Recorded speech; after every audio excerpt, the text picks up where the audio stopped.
MI of point मास काय बघा, previous लेक्चरला दोन आपण थेरम बघितलेले, परपेंडिक्युलर ॲक्सिस थेरम आणि पॅरलल ॲक्सिस थेरम.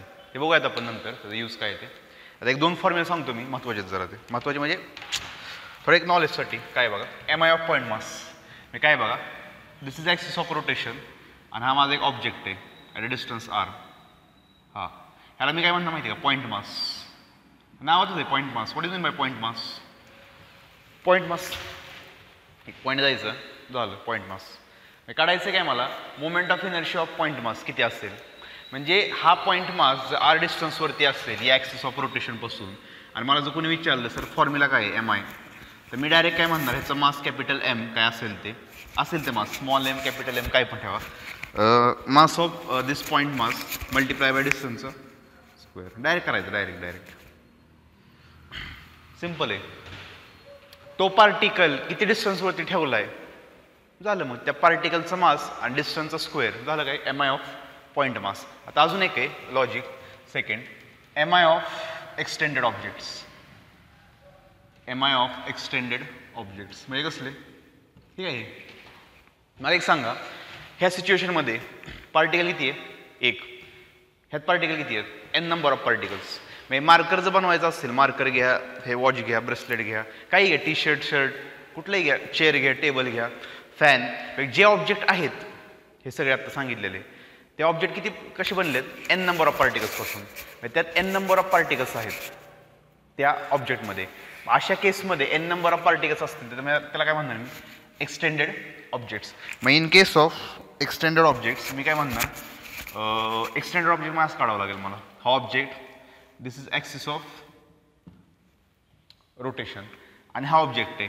आता या ऑब्जेक्टचा जर मला MI काढायचा असेल, नीट बघा मी काय म्हणतोय, या ऑब्जेक्टचा जर मला MI काढायचा असेल तर तुम्ही डायरेक्ट नाही काढू शकत. एक जण काय म्हणतात, सर इथं एक मास आहे, दुसरा येईल तो म्हणून सर इथं पण एक मास आहे, तिसरा येईल तो म्हणून सर इथं पण मास आहे. कुठला मास घ्यायचा मी, ह्याचं घ्यायचं कोणाचं घ्यायचं, एक मिनटं.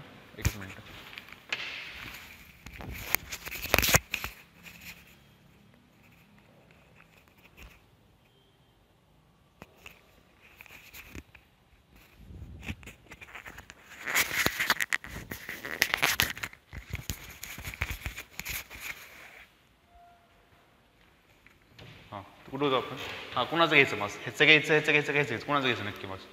तर या केसमध्ये वी कॅनॉट कॅल्क्युलेट MI. मग करावं काय लागेल, इंटिग्रेशन. कुठलाही पार्टिकल घ्या, तुम्ही काय म्हणताय, हा घ्यायचा का, चालतंय हा घेऊ, हा घ्यायचा का, चालतंय हा घेऊ, कुठलाही घ्या किंवा हा घ्या पार्टिकल. तो पार्टिकल घ्या, त्याचा मास किती आहे DM आणि डिस्टन्स किती आहे R. मग मला काय करावं लागेल, आधी एका पार्टिकलचं काढावं लागेल आणि एका पार्टिकलचं काढलं की मला काय करावं लागेल, इंटिग्रेशन करावं लागेल. इंटिग्रेशन का करतोय मी, इंटिग्रेशन म्हणजे काय, ॲडिशन. मी ह्याचा काढणार, परत ह्याचा काढणार, सगळ्या पार्टिकलचा मी MI काढणार, सगळ्या पार्टिकलचं. आणि एकदा का सगळ्या पार्टिकलचा MI निघाला की ऑटोमॅटिकली मला काय मिळणार आहे, MI ऑफ होल ऑब्जेक्ट. मग इथं काय म्हणणार, MI is equal to integration DM into R square. मग एक हा कन्सेप्च्युअल क्वेश्चन आहे, कन्सेप्ट. हा एक कन्सेप्ट आहे, तो मी सांगितलं तुम्हाला, तुम्ही म्हणता हे सगळं कशाला सांगितलं आहे, एक कन्सेप्ट आहे, न्यूमरिकल्सला लागणार आहे आपल्याला. नीट तुम्ही विचार करा, दोघांमध्ये डिफरन्स काय. पलीकडे एकच पार्टिकल आहे आणि अलीकडे एक ऑब्जेक्ट आहे. There is a big difference between particle and object. Particle हा एकच असतो, बट ऑब्जेक्ट जर म्हणला तुम्ही तर object is made up of n number of particles. Chemistry तुम्हाला माहिती आहे, मोल तसलं ते मॉलिक्युल्स, माझ्यापेक्षा जास्त मला माहिती आहे, आय थिंक, मला एवढं माहिती नाही आता केमिस्ट्रीचं.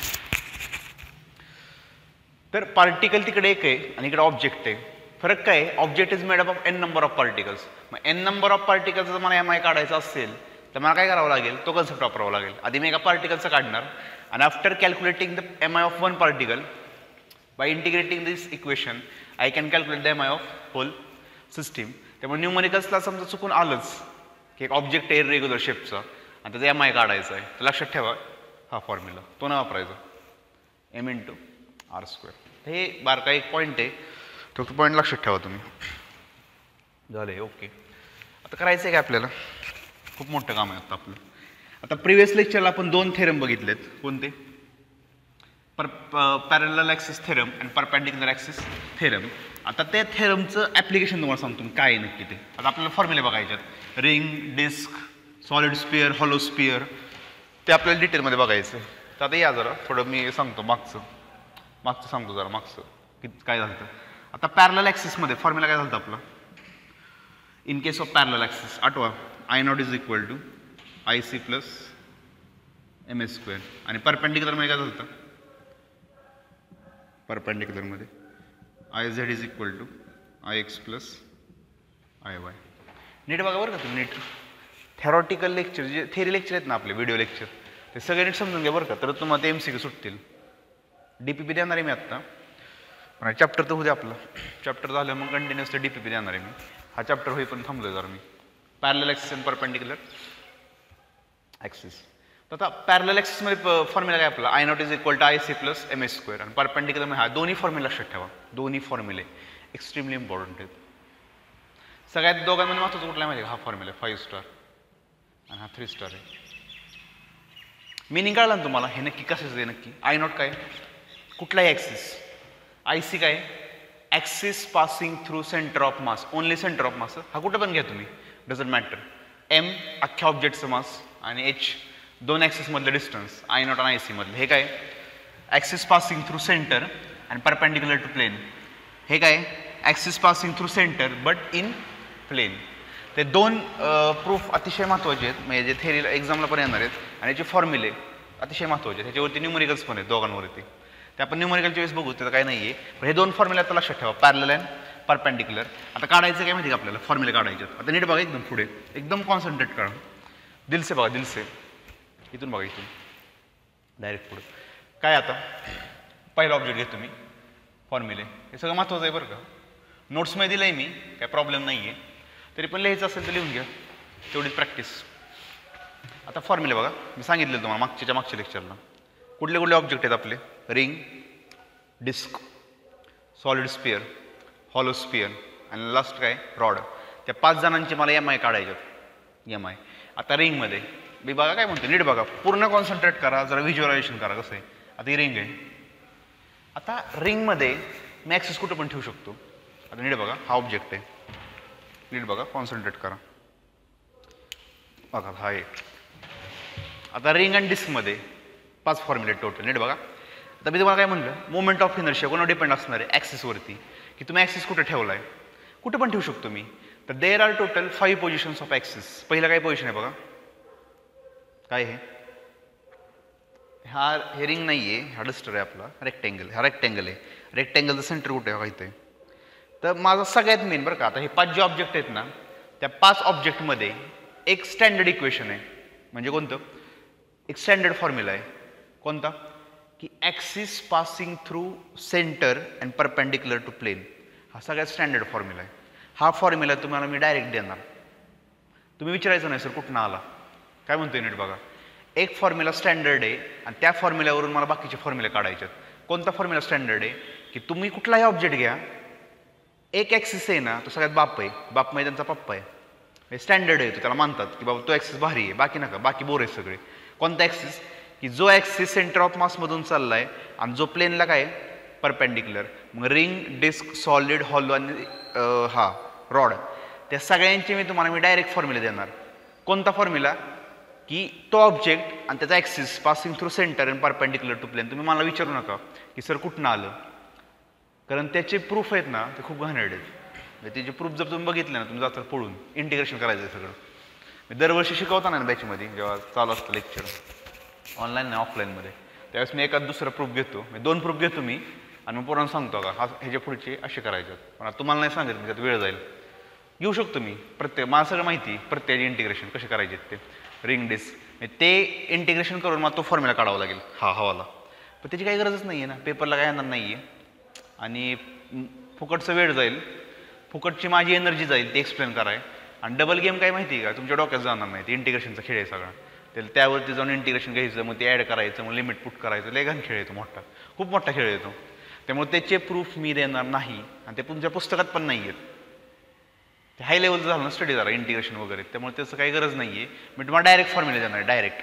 आणि मग ते फॉर्म्युला एकदा दिले तुम्हाला की मग बाकी आपण काढू with the help of parallel and perpendicular axis theorem. मग आता ॲक्सिस बघा कसा आहे रिंगचा ॲक्सिस. सगळ्यात पहिला ॲक्सिस हा आहे ॲक्सिस नंबर 1 स्टँडर्ड. आता मी असं पण करू शकतो इथं ॲक्सिस चालते.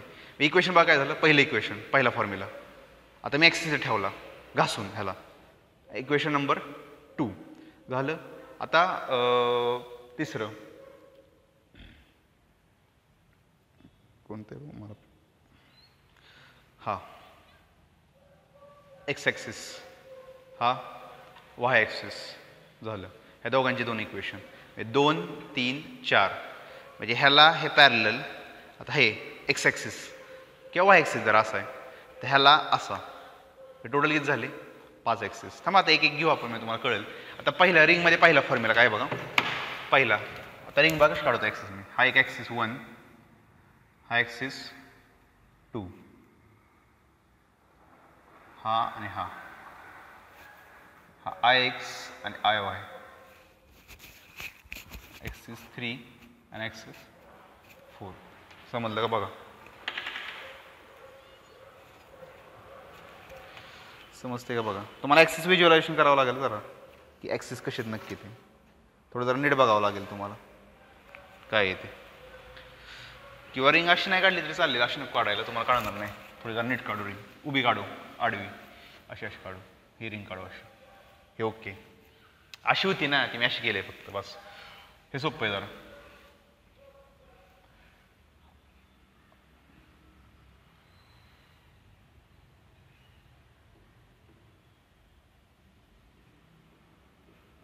बस 2च काढू.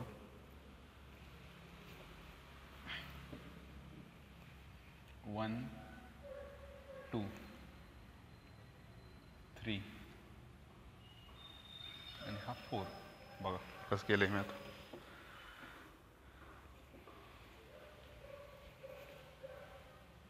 हे 5. एक मिनिट मला चेक करू द्या. काय बघा, नीट बघा काय केलं मी. रिंग आत्ता मी अशी काढली ना तुम्हाला अशी, आता मी असं केले असं. आता नीट बघा, हा कोणता ॲक्सिस आहे, axis passing through centre and perpendicular to plane. हा कोणता आहे, axis passing through one end and parallel to this axis. म्हणजे तो कुठला बघा, ॲक्सिस नंबर 2. हे काय क्रॉस केलेलं काय आहे, हे म्हणजे इनवर्ड आहे. हा माझा पहिला ॲक्सिस आहे. हा बघा, हा माझा ॲक्सिस नंबर 1 म्हणजे स्टँडर्डवाला. हा 3 नंबरचा आहे. हा कोणता आहे, 5 नंबरचा. 1 नंबरचा असा आहे प्लेनमध्ये, बघा असं. 2 नंबरचा असा आहे आणि 4 नंबरचा असा आहे. समजलं, काय अवघड नाही आहे. प्लेनला जे परपेंडिक्युलर आहेत ना ते हे 2 आहेत, 3 आणि 5. 1 आणि 2 प्लेनमधलेच आहेत आणि हा 4 काय प्लेनमधला.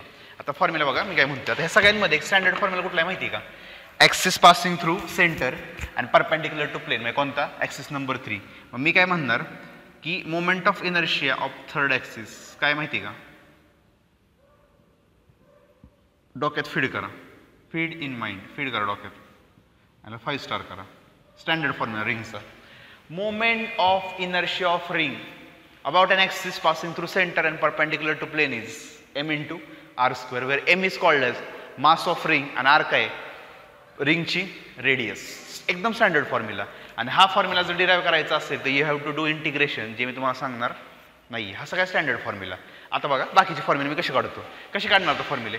ॲक्सिस 4 1 2 3 कसं काढणार तुम्ही, पाठ नाही करायचं, अजिबात पाठ नाही करायचं. डायग्राम डोक्यात पाहिजे काय नक्की. डायग्राम तो ॲक्सिस, फीड कन्सेप्ट बरं का, फिजिक्स कन्सेप्ट आहे, थेरी अजिबात नाही बरं का. फिजिक्समध्ये कसली थेरी नाही आहे, तुम्हाला फक्त कन्सेप्ट बघावं लागेल. डायग्राम आणि ॲक्सिस डोक्या पुढे जरा व्हिज्युअलायझेशन करायचं की ॲक्सिस कुठून चाललं आहे नक्की ते. आणि यूज काय करायचं आहे, पॅरलल आणि परपेंडिक्युलर ॲक्सिस थेरम. आता इथं बघा, आता नीट बघा, हे कुठले ॲक्सिस आहेत माहिती आहे का, एक्स अँड वाय. आणि हा कुठला ॲक्सिस आहे माहिती आहे का, झेड. सिम्पल लॉजिक आहे बाळा. 2 ॲक्सिस जे प्लेनमध्ये आहेत आणि जे सेंटरमधनं चालले ते कुठले असणार आहेत, एक्स अँड वाय. आणि दोघे एकमेकाला काय आहेत 90 डिग्री. आणि थर्डवाला ॲक्सिस आहे ना हा वाला, तो प्लेनला परपेंडिक्युलर आहे, मग तो कुठला असणार आहे, आय झेड. मग मला एक सांगा की how to find the moment of inertia 4 and 1. तर सिम्पल लॉजिक आहे, बाय परपेंडिक्युलर ॲक्सिस थेरम मी काय म्हणणार, I Z is equal to I X plus I Y. आणि मी तुम्हाला सांगितलेलं शिकवताना की परपेंडिक्युलर ॲक्सिस थेरममध्ये एक्सचा आणि वायचा एम आय काय असतो सेम. मला एक सांगा की आय झेडचा एम आय किती आहे, आय झेड. I3 म्हणजे काय आय झेड ना, आय झेडचा किती आहे MR². मग आय झेडचा जर MR² असेल तर मला सांगा मॅथमॅटिक्स की या दोघांची किती ॲडिशन करू की मला हे आन्सर मिळेल. लहान मुलांचं कॉन्सेप्ट आहे हा. एक्स आणि वायची ॲडिशन किती करू, मग एक्स काय असेल, IX किती असेल आणि IY किती असेल की दोघांची जर मी ॲडिशन केली तर आन्सर किती मिळणार आहे मला MR². But IX and IY should be equal. Simple आहे. दोघांची ॲडिशन जर MR² असेल तर हे काय असणार MR²/2.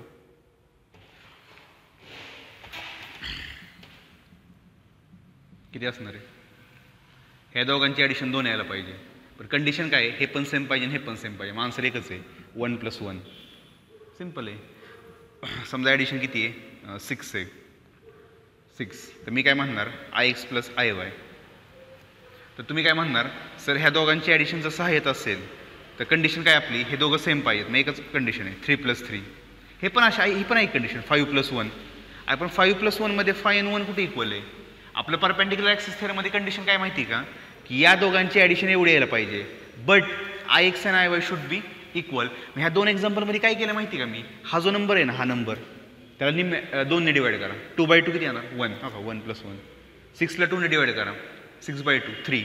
3+3. मग या इकडं तुमची जर ॲडिशन MR² असेल तर मला सांगा IX आणि IY किती असणार आहे MR²/2. काय ते लॉजिक. देअरफॉर मी काय म्हणणार IX = IY = MR²/2. आणि हे डोक्यात फीड करा बरं का. शाळेच्या एक्झाममध्ये क्वेश्चन येतो आणि मुलं कन्फ्यूज होतात. क्वेश्चन नेट वाचायचं की ॲक्सिस कोणता आहे.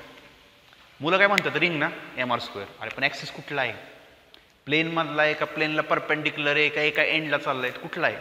तर बऱ्याच वेळा नीट वाचायचं क्वेश्चन. हा पण फॉर्म्युला महत्त्वाचा आहे. ह्याला स्टार करा, हे तर आहेच 5 स्टार. ह्याला 3 स्टार करा, महत्त्वाचं आहे MR²/2. कुठला ॲक्सिस आहे कळलं का तुम्हाला प्लेनमधला. समजा ही जर रिंग असेल तर हा ॲक्सिस येतो एक्स ॲक्सिस किंवा हा वाय ॲक्सिस आणि हा कोणता आहे MR². डोक्यात फीड करा मी काय म्हणतोय ते, नाही तर कन्फ्यूज असाल तुम्ही. क्वेश्चन नेट वाचायचं काय दिलं आहे ते, कुठला ॲक्सिस दिला आहे. नाही तू फॉर्म्युला तर चुकला तर न्यूमरिकल चुकलं आणि गेलं मग. कारण ह्याच्यावरती फिक्समध्ये क्वेश्चन येतो. फिक्समध्ये काहीच विषयच नाही. झाला हे आला, हे पण काढलं, हे पण काढलं, हे पण काढलं. आता सिम्पल आहे I3 आणि I5. सिम्पल लॉजिक आहे बघा. हा पण प्लेनला परपेंडिक्युलर आहे, हा पण प्लेनला परपेंडिक्युलर आहे. पण एक डोकं लावा बरं, हा ॲक्सिस काय एकमेकाला पॅरलल. मग मी यूज काय करणार माहिती का, बाय पॅरलल ॲक्सिस थेरम.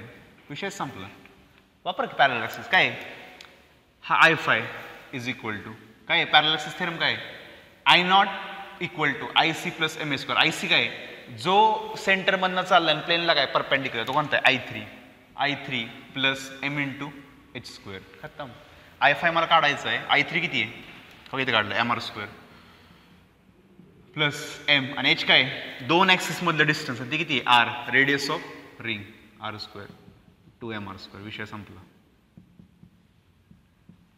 हा कोणता ॲक्सिस आहे, ॲक्सिस पासिंग थ्रू नीटल्या बरं का वहीमध्ये नोट्समध्ये आहेच आपलं 1 एंड. बट नीट क्वेश्चन वाचायचं बरं का नीट, नाही तर डायरेक्ट शहीद होचाल. शहीद म्हणजे खतम एंड पेपरमध्ये चुकणार की जायला चुकणार. क्वेश्चन वाचायचा axis passing through 1 end but perpendicular to plane. अजून पुढे एक पप्पा आहे बघा तो 2 वाला. 2 काय माहिती का सेम आहे. Axis passing through 1 end but इथं परपेंडिक्युलर काय असणार माहिती का पॅरलल टू प्लेन.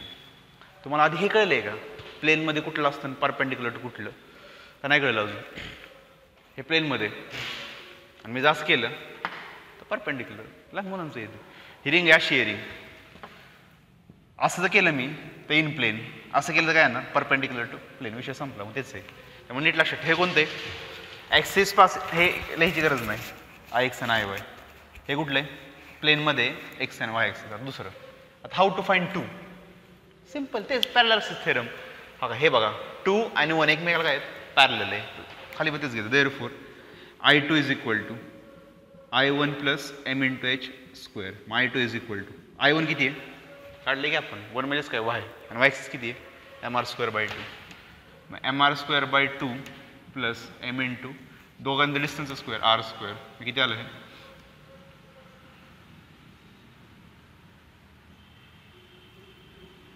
ह्याला करा 5 स्टार, हे पण महत्त्वाचं आहे. आणि हे कुठलं आहे?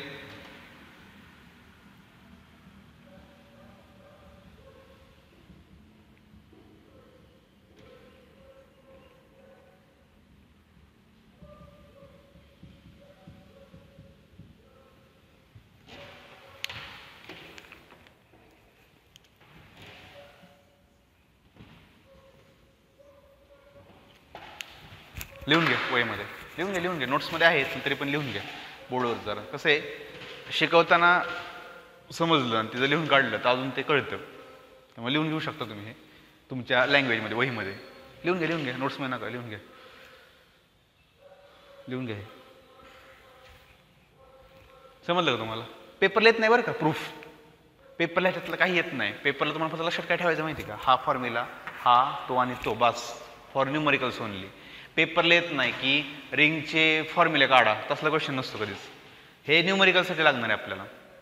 आणि यातले फॉर्म्युले कुठले लागतात माहिती का? मोस्टली I2, IX, IY आणि I3 सगळ्यात मेन फॉर्म्युला हा आणि हा लक्षात ठेवा. रिंगचे पुढे अजून गेम आहे, डिस्क घेतलं ना, डिस्क आणि रिंगचं उलट आहे. हा कुठला आहे? Axis passing through one end but parallel to plane. डिस्कमध्ये उलट आहे, axis passing through one end but perpendicular to plane आहे. मुद्दाम उलट आहे, डिस्क आणि रिंगचं उलट आहे. उलटा खेळ आहे, तुम्हाला कन्फ्युजिंग मुद्दाम दिलं आहे त्यांनी. तर मला वाटतं हे पाठ करायची काही गरज नाही आहे आय थिंक. एक तुम्हाला आता मी सांगतो, मी माझा कन्सेप्ट सांगतो तुम्हाला मी. नो नीड ऑफ पाठ. बघा असं ठेवलं, ह्यासारखं ठेवलं मी, असं सिम्पल आहे. नीट बघा. रिंगला perpendicular MR², standard formula MR². आता रिंगला परपेंडिक्युलर जर MR² असेल तर एक्स एन वाय ॲक्सिसला काय असणार, ते निम्म करायचं MR²/2. हा येणार MR²/2 आणि हा पण काय येणार MR²/2. विषय संपला. 3 तर फॉर्म्युलेन्स काढले, निघाले. पाठ करायची काय गरज आहे का? नो. आता एक जण म्हणला की axis passing through one end, एका एंडला चाललाय आणि परपेंडिक्युलर टू प्लेन, तर मी काय म्हणणार, हा ॲक्सिस आणि हा ॲक्सिस काय एकमेकाला पॅरलल आहे. मग पॅरलल ॲक्सिस थेरम वापरून आपण ह्या ॲक्सिसचा MI = ह्याचा किती आहे MR² plus M × R², 2MR² झालं. व्हिज्युअलायझेशन, डॉक्यात डायग्राम क्रिएट करायची. रिंग पाठ नाही करायचं, पाठ नाही करू शकत तुम्ही. पाठ जर केलं ना, अजून डिस्क यायचं आहे बाळा, डिस्क यायचं आहे, सॉलिड स्फिअर यायचं आहे, अजून पाठ नाही करायचं. कॉन्सेप्ट मी आधीपासून तुम्हाला सांगतोय, कन्सेप्ट पाठ जर करत बसला तुम्ही तसलं ॲक्सिस पासिंग थ्रू वन, तसं 10वी फिजिक्समध्ये रट्टा अजिबात मारायचा नसतो. रट्टा मारला ना गेला. हे आता तुम्हाला बरं वाटतंय रट्टा मारा. डिस्कचं आलं परत 5 फॉर्म्युले आहेत, सॉलिड स्फिअरचे परत 2 आहेत, तिथं काय करणार? पूर्ण कॉन्सन्ट्रेट करा, डोक्यात एक इमेज क्रिएट करा. रिंग असेल तर सरांनी काय सांगितले, प्लेनला परपेंडिक्युलर, मग एक्स अँड वायचं कसं काढायचं with the help of perpendicular axis. मग असं जर काढायचं असेल तर पॅरलल ॲक्सिस डायरेक्ट निघाला की फॉर्म्युला 2MR². पाठांतराची गरजच नाही आहे, फक्त तुम्हाला एक फॉर्म्युला माहीत पाहिजे स्टँडर्ड. हा जर माहीत असेल तर with the help of parallel and perpendicular axis theorem तुम्ही बाकी सगळे फॉर्म्युला काढू शकता. नो नीड ऑफ रट्टा, नो नीड. सिम्पल आहे. एक जण म्हणला असं axis passing through one end आणि इन प्लेन, तर मी काय म्हणणार, हा आणि हा सेमच आहे ना, पॅरलल ॲक्सिस थेरम. मग हा किती असतो? वाय ॲक्सिस आहे, आणि वाय ॲक्सिसचं किती आहे MR²/2. मग MR²/2 प्लस MR², 3/2 MR². विषय संपला. समजलं का?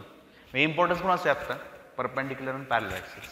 हे जर थेरम तुम्हाला माहीत नसतील, थेरम जाऊ द्या, थेरमची जर फॉर्म्युला माहीत नसतील तुम्हाला, तर मग हे फॉर्म्युला तुम्हाला रट्टाच मारावा लागेल. आणि रट्टा मारून पण उपयोग नाही. त्याचा काय उपयोग आहे? उद्या मी न्यूमरिकलमध्ये फिरून विचारलं तर काय करणार मी? सध्या 2 थेरम खूप महत्त्वाचे आहेत बोर्डला आणि त्याचे रिझल्ट फॉर न्यूमरिकल्स. घाबरू नका, सोपं एकदम. हे साधं एकदम साधं. रिंग लिहून घ्या वहीमध्ये. आणि मेन लक्षात ठेवा की कसं केलं मी सॉल्व, फॉर्म्युले कसे काढले ते. व्हिज्युअलायझेशन रट्टा मारत बसल्या अवघड होईल. आता पुढे बाकी पप्पा येतो अजून. डिस्कचं सेम आहे, सेम काही फरक नाही. सेम डायग्राम डिस्कची, सेम काही फरक नाही. सेम डिस्कला सेम आहे,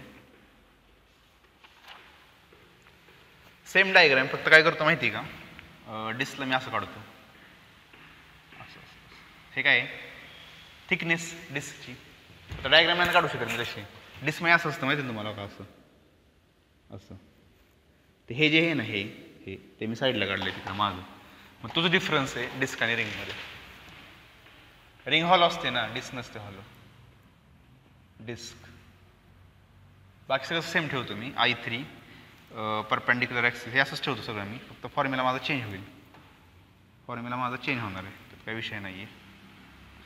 बाकी सगळं तसंच ठेवतो मी तुम्हाला थोडक्यात होईल. मला सांगा आता डिस्कचा same concept same. Ring and डिस्कमध्ये काही नाही. I3 कुठला आहे? प्लेनला परपेंडिक्युलर. I5 एका एंडला पण प्लेनला परपेंडिक्युलर. I1 प्लेनमध्ये. I2 काय? प्लेनमध्ये पण एका एंडला. आणि I4 आणि I1 काय सेम आहेत. या आता स्टँडर्ड फॉर्म्युला काय? स्टँडर्ड फॉर्म्युला ह्याचा की डिस्कचा ॲक्सिस पासिंग थ्रू सेंटर आणि perpendicular to plane. Standard formula mr²/2. लक्षात ठेवा, डोक्यात फीड करा. mr²/2 स्टार करा. हे रिंगचं किती आहे? mr². डिस्कचा किती आहे? mr²/2. कुठून काढायचा? With the help of integration. गरज नाही आहे, वेळ लागेल. घाणेरडे येते.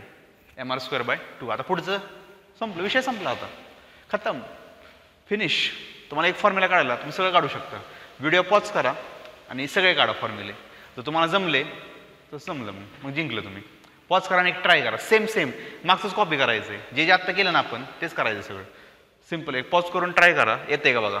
आलं ना, संपला विषय. मग तुम्हाला कळलं. बघा ट्राय करायचं. I3 काढला, सिम्पल आहे. आता I3 काढला. Ix आणि Iy काढायचं आहे मला. मग Ix Iy काढायचं असेल तर Ix काय? ॲक्सिस 4. Iy काय? ॲक्सिस 1. आणि बाय परपेंडिक्युलर ॲक्सिस थेरम हे किती आले? हे किती आले? mr²/2. मग मी तुम्हाला सांगितलंय की ह्या दोघांचा MI काय असतो? सेम. आणि हा जर माहीत असेल तर ह्याला 2 ने डिवाइड करा. mr²/4. विषय संपला, खतम. लहान मुलांचे 2 सेकंडचं काम आहे. आधी इथे या. I5 काय? I3 + ma². I3 किती आहे? mr²/2. आणि इथे बरोबर आहे. मग किती आला आन्सर? 3/2 mr². नीट बघा, रिंगमध्ये 3/2 mr² कधी आलता? Parallel to plane. डिस्कमध्ये 3/2 mr² कधी आलाय? Perpendicular to plane. तुम्हाला मानलेलं मी. रिंगमधला इन प्लेन, हा डिस्कमधला काय? Perpendicular to plain. सेम तेच आहे बघा. 3/2 mr². झालं, आलं का बघा? Axis passing through one end but perpendicular to plane. आता हे बघा I2 I1 किती आहे? I1 मध्ये हा mr²/4. mr²/4 आहे. म्हणजे किती येणार आहे? 5/4 mr². बघा आलंय का? डिस्क. विषय संपला. mr²/4 mr²/2 5/4 mr² आणि 3/2 mr². लिहून घ्या. आणि हे जर तुम्ही काढलं असेल ना, तुम्हाला जमलं. मग तुम्हाला कॉन्सेप्ट कळाला मग की how to use perpendicular and parallel axis theorem. Simple आहे, काहीच नाही. अरे 5 रुपयाचा कॉईन असतो ना, त्याला म्हणतात डिस्क. तो असा कॉईन ठेवा की तुम्ही, झालं. मग तेच येते. झाले. लक्षात ठेवा, यातलं कुठले फॉर्म्युला महत्त्वाचे? तेच. पहिला फॉर्म्युला तर आहेच, विशेष नाही आहे. पहिला आय थिंक हा एक महत्त्वाचा आहे. तर ते न्यूमरिकलनुसार चेंज होते. हा एक महत्त्वाचा आहे. mr²/4 इज नॉट इम्पॉर्टंट, पण हे लक्षात ठेवा. 5/4 mr², 3/2 mr² आणि mr²/2 मोस्ट इम्पॉर्टंट. तर झाले हे डिस्कचे फॉर्म्युले 1 2 3 4. डिस्कचे 4, रिंगचे 4, मग किती झाले? 8 फॉर्म्युले. आता सॉलिड स्पेअर, हॉलो स्पेअर आणि रॉड एकदम सोपं आहे. सॉलिड स्पेअरमध्ये 2च फॉर्म्युले आहेत आणि हॉलोमध्ये पण 2 आहेत आणि रॉडमध्ये पण 2च फॉर्म्युले आहेत. विषय संपला. ह्यांचे फक्त 4 आहेत, त्यामुळे काही एवढं नाही आहे. त्यामुळे लक्षात ठेवा, सॉलिड हॉलो ते बारकंच आहे, चिल्लर आहे ते, त्याचं एवढं काही नाही आहे. बघा, हे मेन होतं. जरा मेन म्हणजे थोडे मोठे होते फॉर्म्युले.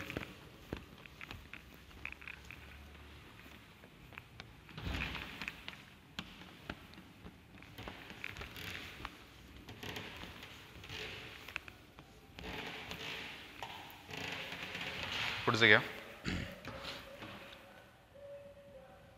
सॉलिड स्पियर किती आहे? थर्ड ना, थर्ड ऑब्जेक्ट. सॉलिडमध्ये असलं भरलेलं आतनं, हा ॲक्सिस आणि हा एक ॲक्सिस. आणि सॉलिडची रेडियस किती? R. सॉलिडमध्ये भरलेला तुम्हाला माहिती आहे, क्रिकेटचा बॉल किंवा मडकं जी बंद नाही, मडकं नाही सॉरी, बॉल सॉलिड जो भरलेला, पृथ्वी अर्थ सॉलिड आहे आपली. तर आता सॉलिड स्पिअरमध्ये तसलं नाही आहे.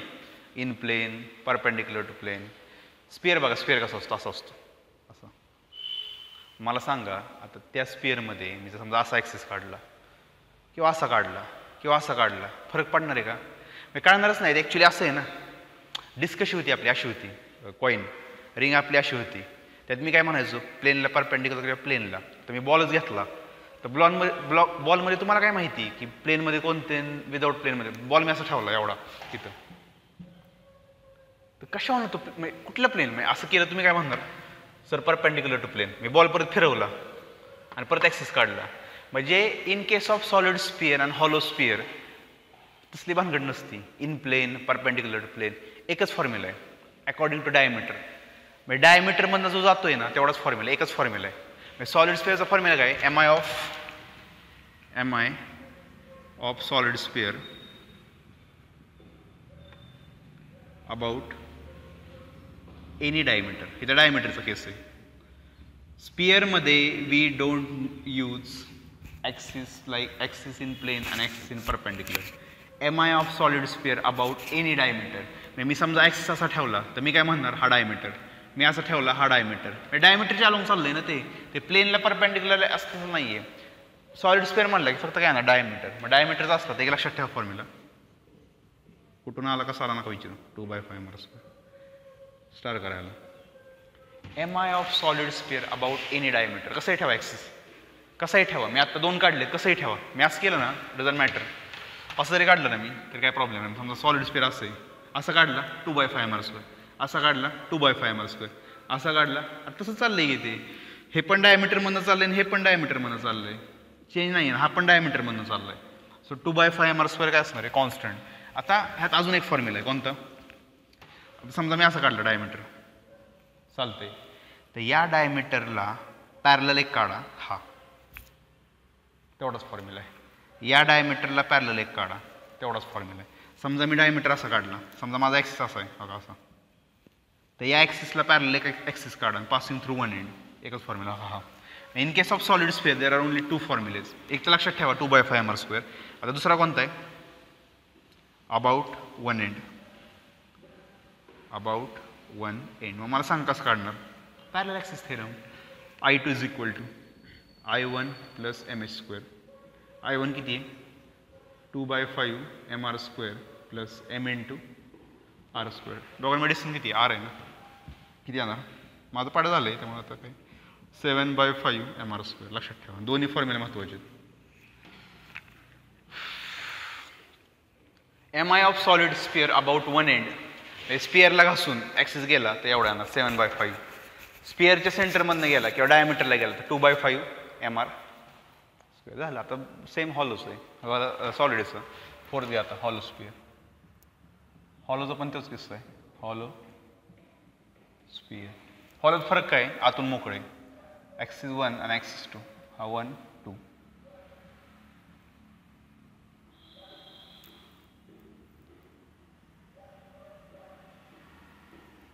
झालं एवढंच झालं. मग मी त्याला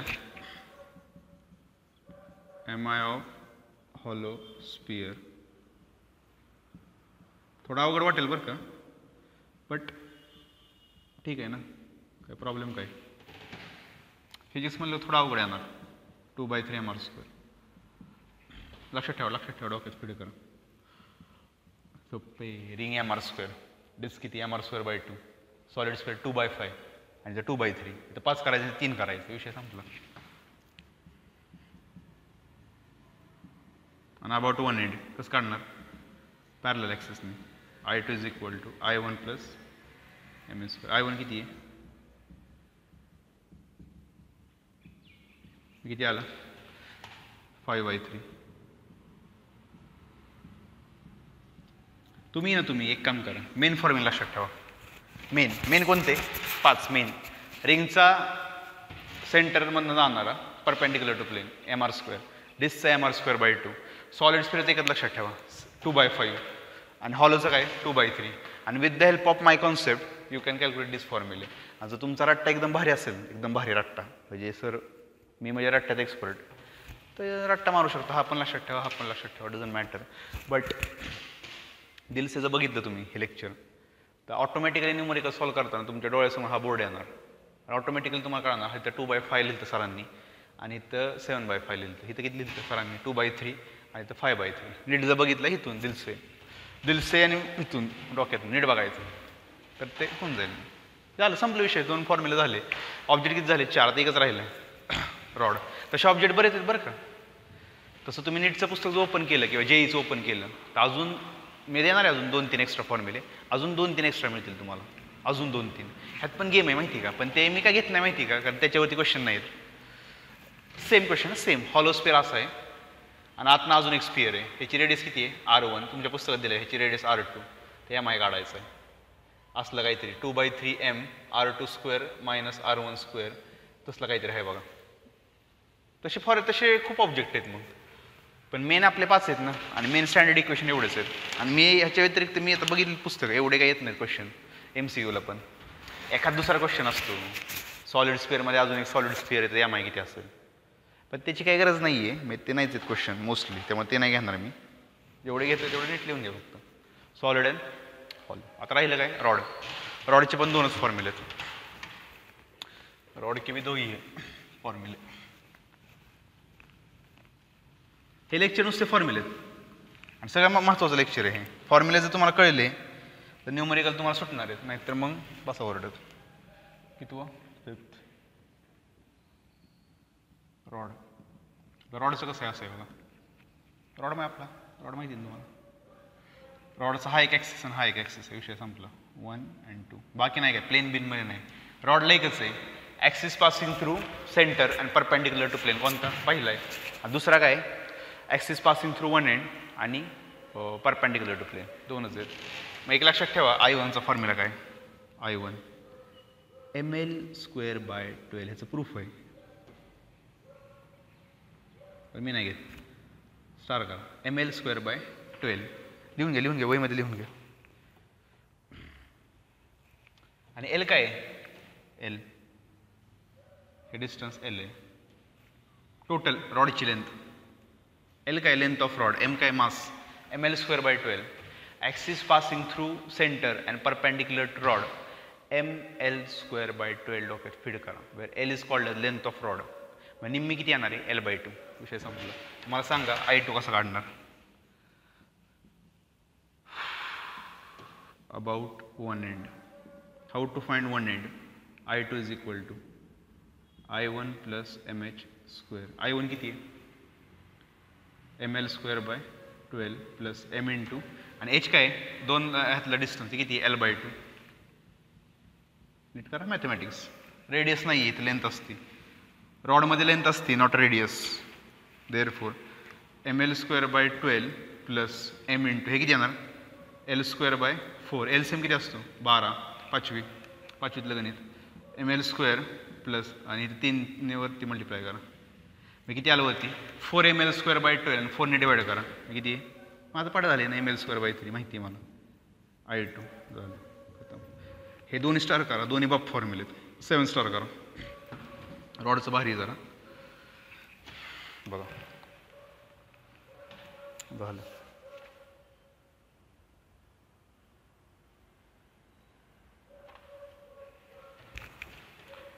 लिहून घ्या वहीमध्ये.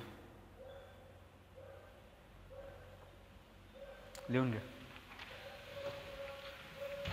समजले? 5 फॉर्म्युले, 5 ऑब्जेक्ट आणि 5 फॉर्म्युले. काय डाऊट नसलच काही? एकदम भारी. म्हणजे बघा इथून शिकवलंय आपण, तुम्हाला कळलं असेल तर बघा. कनेक्शन पाहिजे आपलं इथून कनेक्शन पाहिजे आपलं, त्यावर ते होऊन जाते. मग बघा एवढं आलं तरी झालं आपलं ml²/3. अजून आहेत हे 5 मेन आहेत. अजून मी 2-3 एक्स्ट्रा देणार आहे तुम्हाला. कधी कधी MCQ लागतं ते, कधी ते साईडला लिहून घेतो मी. काय काय कळलं आपल्याला आत्तापर्यंत? रिंगचा मेन फॉर्म्युला काय? mr². डिस्कचा काय? mr²/2. सॉलिड स्पियर किती आहे? 2/5. महत्वाचं आहे बरं काय? mr². हॉलो स्पियर मेन सांगतोय मी. मेन फॉर्म्युले हॉलो हे. आणि कुठला रॉडचा? आपला रॉडचा ml²/12. These are the main फॉर्म्युले. सोपं आहे, काही अवघड नाही. हे जर मेन लक्षात असतील, with the help of parallel and perpendicular axis theorem you can calculate the other formulas. किंवा लक्षात ठेवलं तरी चालेल. कसं आहे तुमचे काही करा. ते मेन फॉर्म्युले तुमचे. रिंगचा mr² 2/5 2/3 ml²/12 काही अवघड नाही आहे. रिंगचं माहीत असेल तर 2ने डिवाइड करा, डिस्कचं मिळेल. सॉलिड स्क्वेअर 2/5 आहे, डिनोमिनेटरला 5 आहे. हॉलोचं पाहिजे असेल तर डिनोमिनेटरला 3 करा, विषय संपला. आणि रॉडचा ml²/12 आणि एका एंडला किती आहे ml²/3. आता अजून एक, आता अजून तुमच्या MCQच्या पुस्तकात सापडेल तुम्हाला सॉलिड सिलेंडर. 5 झाले ना, 6वं सॉलिड सिलेंडर. आता हे काय किस्सा आहे, हा काय किस्सा आहे. सिलेंडर माहिती आहे तुम्हाला असं असतो, घरी सिलेंडर नसतो आपल्या. This is the shape of cylinder. काय डाऊट?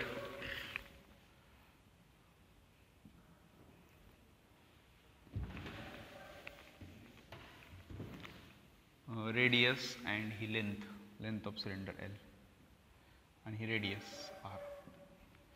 आता ह्याची जास्त नाहीत फॉर्म्युले.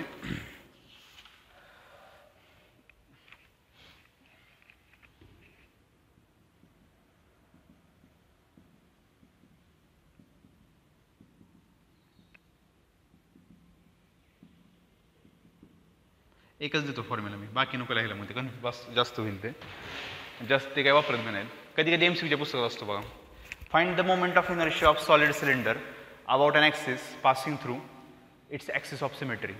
काय म्हणलं मी, ॲक्सिस ऑफ सिमेट्री म्हणजे कोणता, मधला ॲक्सिस ऑफ सिमेट्री. म्हणजे सॉलिड सिलेंडर म्हणजे तुमच्या घरी जो सिलेंडर असतो गॅसचा सिलेंडर माहिती घरी येतो तो शेपचा असतो बघा. तर या सिलेंडरमध्ये एकच ॲक्सिस आहे, हा जो कुठून जातोय सेंटरमधनं. बाकी नाही तसलं प्लेनमध्ये परपेंडिक्युलर टू प्लेन तसलं नाही, एकच आहे. तर एक सिम्पल लॉजिक आहे ह्याचा. काय फॉर्म्युला काय माहिती का तुम्हाला, कुठनं आलं सर, झालं कुठनं आला फॉर्म्युला तुम्हाला, कुठनं आलं सर मला सांगा. सिलेंडर हे कशाचं कॉम्बिनेशन आहे, सिलेंडर सॉलिड सिलेंडर म्हणते मी, सॉलिड म्हणजे आतनं भरलेला सॉलिड सिलेंडर. सॉलिड सिलेंडर हे कोणाचं कॉम्बिनेशन आहे, रिंगचं कॉम्बिनेशन आहे का डिस्कचं. 5 रुपयाचा कॉईन मी जर ॲड करत गेलो असं एकमेकावरती ठेवत गेलो, 5 रुपयाचा कॉईन ठेवत गेलो मी एकमेकावरती 5 रुपयाचा कॉईन, तर बघा बरं काय डायग्राम क्रिएट झाली. अरे सिलेंडर झाला की डिस्क काय माझा आतून भरलेला आहे, ते जर मी वरती ॲड करत गेलो तर मला काय मिळणार, शेप ऑफ सिलेंडर. मला लक्षात ठेवा की solid cylinder is nothing but disc. डिस्कला ॲड केलं तर मला काय मिळणार आहे, सॉलिड सिलेंडर. मग डिस्कचा MI सॉलिड सिलेंडरचा काय असणार आहे, सेम mr²/2. समजा की नाही समजा. आता सेम हे उलट आहे, हॉलो सिलेंडर. हॉलो सिलेंडर मध्ये काय असणार आहे तुम्हीच सांगा तुम्हाला. हॉलो सिलेंडरचा MI mr². हॉलो सिलेंडर कधी क्रिएट होईल, जेव्हा तुम्ही रिंग ॲड कराल. झालं, विषय संपला. मी काय म्हणणार,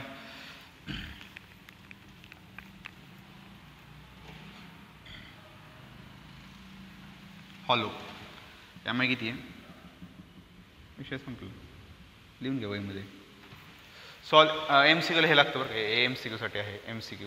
सॉलिड सिलेंडर mr²/2. डॉक्यात स्पीड करा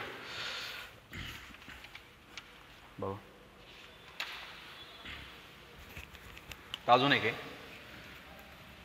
7-8 रेक्टँग्युलर स्लॅब. हे पण नाहीत MCQ म्हणजे ते नीट लेवलचं जरा नीट जे लेवल. रेक्टँग्युलर स्लॅब नाही आहेत पण तरी पण असावं माहीत. Rectangular slab AB 1 2 3. रेक्टँगल आपला आता डस्टर सेम डस्टरच्या शेपचं. हे 2 ॲक्सिस 1 and 2 प्लेनमध्ये आहेत आणि तिसरा काय प्लेनला परपेंडिक्युलर. मग एक फॉर्म्युला आहे काय बघा, I1 = I2. एक मिनटं, I1 काय MB²/12, I2 काय MA²/12. देअरफॉर परपेंडिक्युलर ॲक्सिस थेरमने I3 = I1 + I2. म्हणजे M/12 कॉमन घ्या, A² + अयो पळून जाचाल तुम्ही, मला वाटते फॉर्म्युला बघा काय गेलं मी नीट बघा. रेक्टँगल पहिला आणि दुसरा प्लेनमधनं चालला आहे. तो कुठला एक्स ॲक्सिस आणि वाय ॲक्सिस, एक्स आणि वाय आहे बाळा. तिसरा काय प्लेनला परपेंडिक्युलर. मग नीट बघा ह्याची लेन किती आहे B. मग पहिला जर ॲक्सिस असेल आणि इथं लेन किती आहे B, म्हणजे Bला परपेंडिक्युलर आहे हा ॲक्सिस. मग I1 किती येणार MB बीचं स्क्वेअर करा खाली 12 करा. प्रूफ आहे त्याचं मोठं, ते नको बघा. MB²/12. दुसरा ॲक्सिस लेन किती आहे? A. MA²/12. उलटं करताल तुम्ही I2ला करचाल I2ला करचाल तुम्ही MB²/12 आणि I1 ला करचाल MA²/12. उलटा नका करू. जो ॲक्सिस लेंथला परपेंडिक्युलर आहे ना, हा पहिला ॲक्सिस बीला परपेंडिक्युलर आहे. मग इथं बी पाहिजे, I2 A पाहिजे. मग according to perpendicular axis I3 काय असणार आहे? दोघांची ॲडिशन. मग ॲडिशन जर केली तर M/12 कॉमन आहे, A² + B². रेक्टँग्युलर स्लॅबमध्ये दोनच आहेत, तीनच फॉर्म्युले आहेत. 2 प्लेनमधले आणि 1 प्लेनला परपेंडिक्युलर पासिंग थ्रू सेंटर. झालं नाही येत पेपरमध्ये माहीत असं. आता लास्ट त्याची पण गरज नाही आहे, पण देतोय मी आपलं.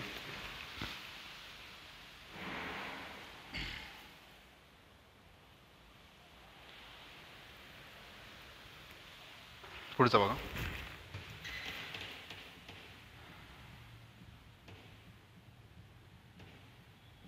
Square slab. स्क्वेअर म्हणजे काय? All sides are equal. ते बघा काय, हा तिरका आहे बरं का जरा. हा जो ॲक्सिस आहे ना, हा तो इथनं नाही जात, इथनं पास होत नाही, तो तिरका जातोय. तिरका नीट बघा, तिरका काढलंय मी. इथून जात नाहीत दोन्ही, तिरका काढा जरा. आणि एक क्रॉसमध्ये 1 2 3 आणि 4. बघा I1 काय येणार? I1 I2 आणि I3चा फॉर्म्युला आहे MA²/12. All sides are equal. Length A सगळ्याची. Axis 1 2 3 MA²/12. MA²/12. लक्षात ठेवा. Same like this MA²/12. Same साईडमधून जातोय तो MA²/12. आता 4 काढायचा. मग 4 कसं काढणार? I1 + I2 bye perpendicular axis theorem. MA²/12 + MA²/12 MA²/6. I4 किती येणार आहे? बघ झालं 1 2 3 4. अजून बरेच आहेत, मी जरा बघतो पुस्तकात अजून कशावरती काही न्यूमरिकल आहेत का, मग तुम्हाला एक्स्ट्रा देतो मी. पण आता सध्या तर हे लिहून ठेवा. 8 फॉर्म्युले, 8 ऑब्जेक्टचे 8 फॉर्म्युले. त्यातले सगळ्यात मेन कुठले आहेत? पहिले 5 रिंग, डिस्क, सॉलिड, हॉलो आणि रॉड. आणि ते जर त्याचं माहीत असेल आणि त्याचे सब पार्ट्स म्हणजे ॲक्सिस चेंज झाल्यानंतर ते. आणि जर MCQमध्ये गेला तुम्ही तर कदाचित कधी कधी विचारतात सॉलिड सिलेंडर आणि हॉलो सिलेंडर. तर सॉलिडचा लक्षात ठेवा MR²/2, हॉलोचा MR² आहे. आणि हे नजर फक्त टाका की बाबा असं आहे, ह्याच्यावरती क्वेश्चन जास्त नाही आहे, ते लिहून घ्या. आणि सगळं महत्त्वाचं आहे बरं, हे लेक्चर सगळ्यात महत्त्वाचं लेक्चर आहे हे जर फॉर्म्युले तुम्हाला माहीत असतील तरच तुम्हाला न्यूमरिकल सुटतील, नाहीतर विषय संपला. आत्तापर्यंत जेवढं बडबडलो ना मी म्हणजे रोटेशनल मोशनमध्ये रिजिड बॉडी, त्याला काहीच उपयोग नाही. मग हे सगळ्यात महत्त्वाचं लेक्चर आहे. हे सगळे फॉर्म्युले तुम्हाला माहीत पाहिजेत फिजिक्समधले सगळे, तर तुम्हाला न्यूमरिकल सुटतील. सगळा खेळ न्यूमरिकलचा. CET सगळे न्यूमरिकल असतात फिजिक्समध्ये. थोडेफार थेरॉटिकल क्वेश्चन असतात, बाकी सगळे न्यूमरिकल असतात. त्यामुळे फॉर्म्युले हे माहीत पाहिजेत तुम्हाला. कसलंही करून काही करायचं, लिहा, चिटकवा कुठंतरी, वहीमध्ये लिहा, 10 वेळा लिहा, 2 वेळा लेक्चर बघा, डोक्यात फीड काही करा, पण फीड करा डोक्यात. हे तर न्यूमरिकल स्टार्ट झाल्यानंतर मी तुम्हाला एक्सप्लेन करणार नाही, हा पॉईंट आहे माझा. परत तुम्ही माका म्हणून सॉरी 3/2 MR² कुठून आलं रिंगला, तेव्हा मी फक्त सांगणार का रिंगची डायग्राम वाटवा म्हणणार तुम्हाला, हे असं आहे काय होणार. तेव्हा मी परत नाही एक्सप्लेन करणार, ते त्यात वेळ जाणार परत माझा. तेव्हा आत्ता जे एक्सप्लेन केलं आहे मी ते फायनल आहे माझं. न्यूमरिकलच्या वेळेस करणार नाही. मी सांगेन मी तुम्हाला, पण तसं नाही सांगणार 3/2 MR² कुठून आला रिंगला, तुम्हाला माहिती आहे कुठून आलं ते, with the help of parallel and perpendicular axis theorem. त्यामुळे जर नीट करा, इम्पॉर्टंट आहे, सगळ्यात मेन आहे. ह्याच्याशिवाय कसं आहे मला माहिती आहे, आता ते मी दरवर्षी शिकवते, न्यूमरिकल सुटत नाही त्याशिवाय. न्यूमरिकल तर बाग असतं खतरनाक. न्यूमरिकल न्यूमरिकल एकदम खतरनाक आहेत, बाप न्यूमरिकल सगळे. जेवढे घेतोय ना तेवढे केले ना तुम्ही तर MCQमध्ये सुटतील तुमचे बऱ्यापैकी. कारण हा चॅप्टर अवघड आहे, MCQ सुटत नाही त्यातले, अवघड चॅप्टर आहे जरा. हा कळतच नाही ना लवकर करायचं आहे काही ते, त्यामुळे जरा नीट बघा, हे महत्त्वाचं आहे. आता नेक्स्ट लेक्चरला एक पॉईंट घेतो, रेडियस ऑफ गायरेशन. आणि मग MIचे न्यूमरिकल चालू करू आपण. MI टॉपिक संपला आहे आपला. मोमेंट ऑफ इनर्शिया डिटेलमध्ये झाला आहे. What is main bye moment of inertia, याचं SI युनिट, फॉर्म्युले, 2 थेरम आणि सगळ्यात मेन हे फॉर्म्युला आत्ता बघितलेले. त्यामुळे MI टॉपिक संपला आहे, पूर्ण संपला आहे. नेक्स्ट लेक्चरला आपण न्यूमरिकल स्टार्ट करू. नेक्स्ट 2-3 लेक्चर लागतील, 3-4 लेक्चर तरी लागतील न्यूमरिकलला. ते संपलं की पुढचा टॉपिक चालू करू. मग टॉर्क वगैरे, पुली ब्लॉक सिस्टीम, ते भारी झाला, ते चालू करू. थोडा अवघड आहे पण भारी, मग ते चालू करूया आपण नंतर. हेच लिहून घ्या. जर काय नाही समजलं कधी पण विचारा, कधी पण, कारण महत्त्वाचं आहे. चालते, चलो मिलते अगले टाइम. चला.